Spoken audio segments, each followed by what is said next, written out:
Hey everybody, welcome back to the channel. And if you celebrated it, hope you had a happy Thanksgiving. This video is going to be a little different. Not really working on anything in this video based on this time of year. The next month is going to be pretty hectic between Thanksgiving and Christmas. So the time is pretty limited. It's just, busier time of year at work and busy with, prepping for the holidays and things along those lines, family functions and whatnot. So my plan for this video is kind of go over the Cobra, do kind of an end of the year wrap up, after the season, and what I have planned on it for this winter, what's going to be coming. I haven't done a video on it in a little while, so I guess it's just time to do a quick update. So that is where we're going to go with this video. Shouldn't take too long, but at least, I'll give you a heads up of what will be coming in the near future. So it's currently sitting in the garage. I actually have to get it moved over. I'm going to put it in the other bay and then start getting it up in the air to work on it. But it was a pretty good season with the car. I think I put about 800 miles on it this year, going to multiple car shows and just enjoying it. And it's, for the most part, pretty flawless as far as, everything that's been done to it over the last year or two. It was running really well this season, other than I think that battery issue that I documented and just trying to get things tuned a little bit. With the new ECU and EFI setup, was a pretty solid year. So as far as things that I plan on doing with the car, first thing is going to be the suspension. The rear suspension in this car is still the factory Ford Mustang coil springs that were just cut down, which is the way you did it with these factory 5 cars in the beginning, back when they first came out. They're a little clanky and it's just not right. So what I plan on doing is getting, the Coney coilover set up for the rear and, getting that all sorted out. Along with that, I also have Steeda aluminum control arms, both uppers and lowers. This still has the 4-link setup. So I'm going to run those aluminum control arms. I've used those on multiple Mustangs in the past, actually. They save weight being aluminum over steel. And they have pretty pliable bushings in them, so they don't bind. I've never really had an issue with like the wheel hop binding that you can have with the factory control arms in a Fox body Mustang. So that is one big thing on the list. I want to get that sorted out, get the rear suspension sorted out, hopefully get the ride quality a lot better. Into the engine bay, and this is where there's going to be quite a bit going on over this winter. At least that's what I have planned. If you followed along, you'll know that this has always had somewhat of a coolant seeping leak from the front cover. I'm down to basically thinking that it's the actual cover itself is just corroded from the years. It's the original cover to this 1989 Ford Mustang engine that's in here.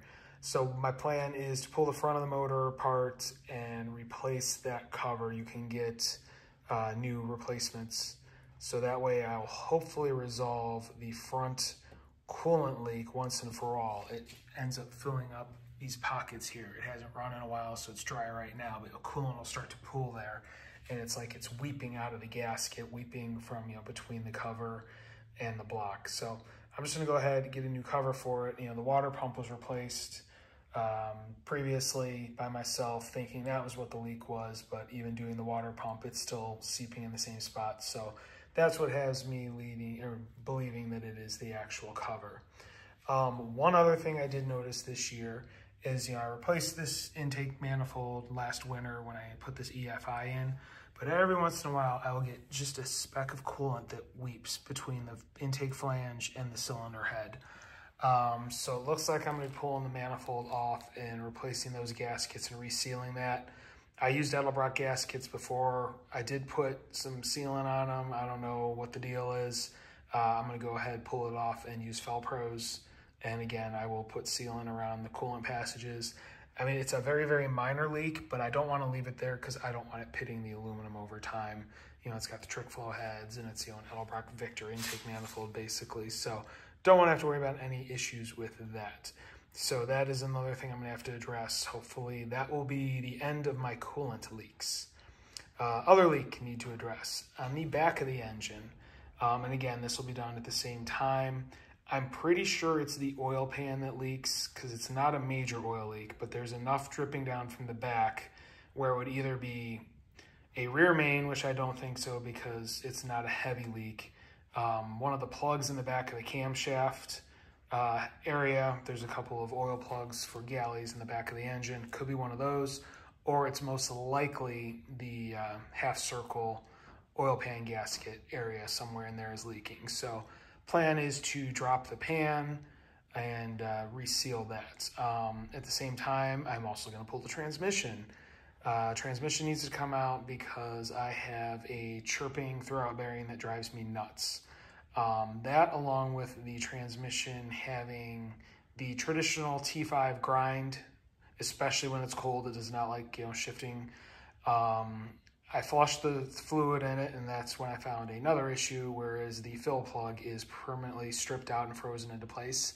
So I need to pull the trans to basically service that, and I may do a minor rebuild on it. I've rebuilt a few T5s previously. It's not that bad, so I can, you know, do a walkthrough on that, but just get a basic, you know, bearing synchro type kit and see if that will help with any of the grinding, because it's really bad and it doesn't shift so well.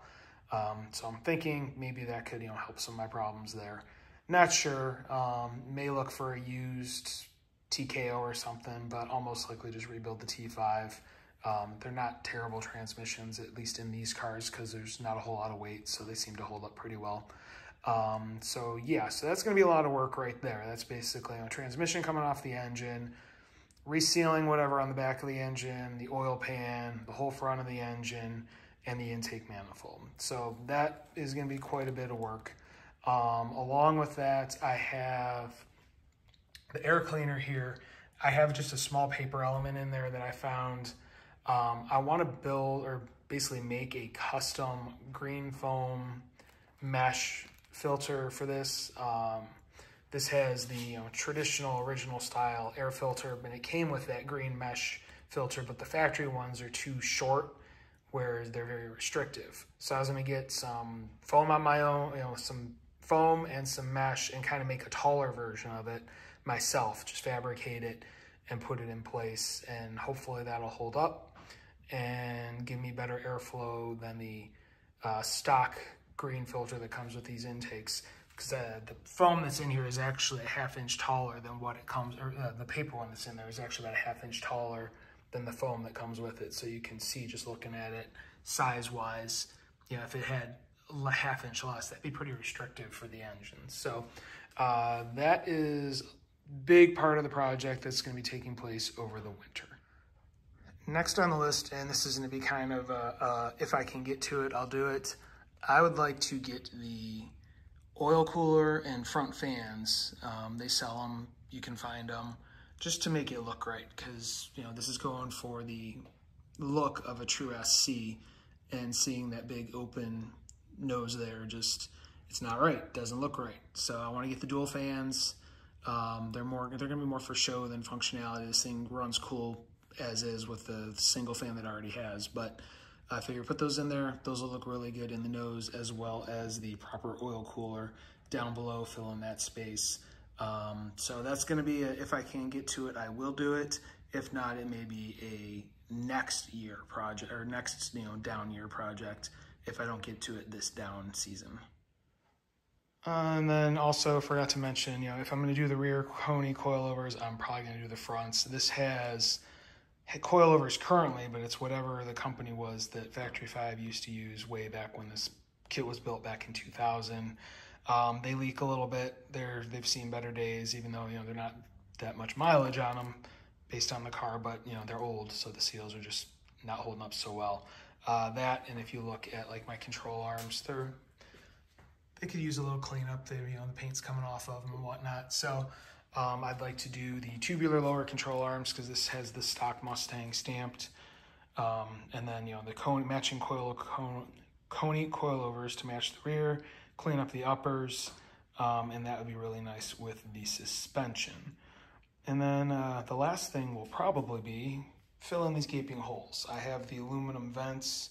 I got them a long time ago when I first got the car, but I haven't put them in because it's nice to have the access to the different areas, and once you put them in, you lose that access, accessibility, and it definitely helps to just be able to reach in and get to wiring and different things like that while I need it. You can see I have my battery tender hooked up, just clamped on right there. I'm going to put a permanent lead in there.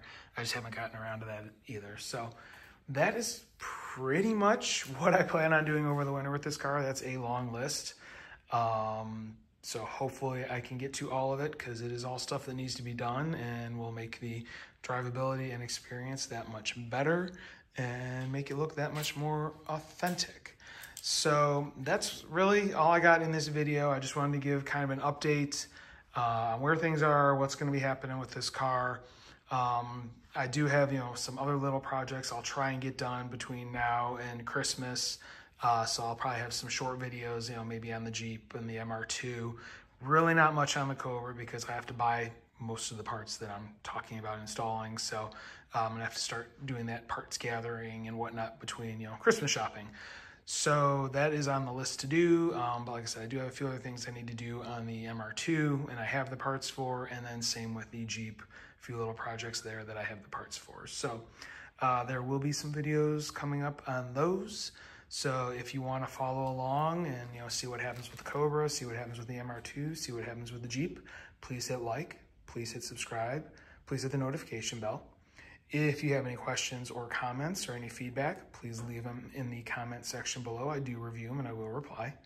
And that being said, thank you very much for watching and have a great day.